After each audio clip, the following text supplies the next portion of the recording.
the option? Well, first of all, let's be clear. I'm talking about photo enforcement because there are a number of traffic offenses that can be very capably managed, very effectively and very economically managed through the use of technology.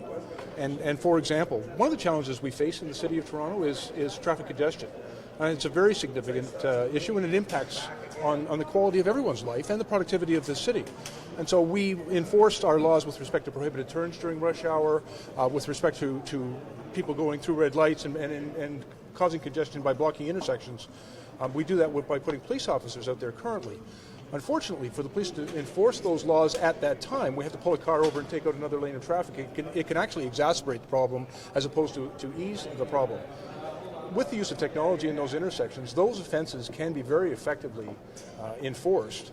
And by putting up signs, I think people can be encouraged to obey the rules and therefore help traffic move more effectively, help traffic move more safely, and get people home on time. And I think it's time to have a discussion about the effective use of technology to do jobs that right now we have people, very expensive resources, are doing that enforcement. And that enforcement, I believe, can be done just as effectively using technology.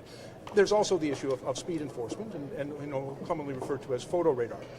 Right now, we have police officers doing that with laser equipment. And that's important work that we do to maintain adherence to our speed limits in the city.